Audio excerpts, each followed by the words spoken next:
సమంత కొంతకాలంగా విదేశీ వెకేషన్లకు వెళ్తోన్న సంగతి తెలిసిందే. ఖుషీ రిలీజ్ తర్వాత కొన్ని నెలల పాటు అమెరికాలోనే ఉండిపోయింది. అంతకు ముందు ఇండియాలో ఆధ్యాత్మిక బాట పట్టింది. సమంతలో ఈ మార్పు కెరీర్ మధ్య దశలో వచ్చిందే. తొలుత ఎలాంటి వెకేషన్లకు వెళ్లేది కాదు. నిరంతరం షూటింగ్లతోనే బిజీగా గడిపేది. చెన్నై టు హైదరాబాద్ తిరిగేది. మరి ఈ మార్పు వెనుక కారణాలు ఏవైనా ఉన్నాయా అంటే వివరాల్లోకి వెళ్లాల్సిందే. వెకేషన్ల వల్ల ఓర్పు, సహనం అలవాటవుతుందని బలంగా నమ్ముతుందిట.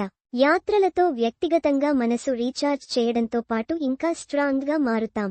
అందుకే బాలి, స్విట్జర్లాండ్, న్యూయార్క్, ఆస్ట్రియా లాంటి గొప్ప ప్రదేశాలను చూడగలిగానంది. ప్రకృతిని ఆస్వాదించడంతో పాటు వైల్డ్ లైఫ్ చూడటం ఇష్టమే.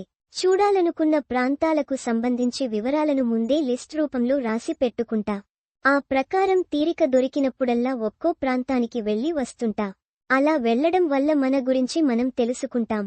ఎక్కడికి వెళ్లినా ఫిట్నెస్ మాత్రం నిర్లక్ష్యం చేయను అని తెలిపింది. ఇక సామ్ కెరీర్ సంగతి చూస్తే ఏడాదిన్నర కాలంగా సినిమాలకు దూరంగా ఉంటోన్న సంగతి తెలిసిందే.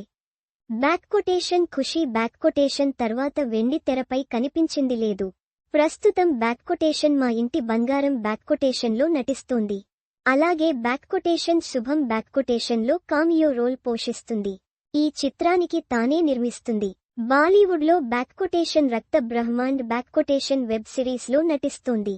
సీటాడెల్ సీజన్ 2ని మేకర్స్ అర్ధంతరంగా రద్దు చేసిన సంగతి తెలిసిందే. భారీ అంచనాల మధ్య రిలీజ్ అయిన తొలి సీజన్ ఆశించిన ఫలితాలు సాధించని సంగతి తెలిసిందే.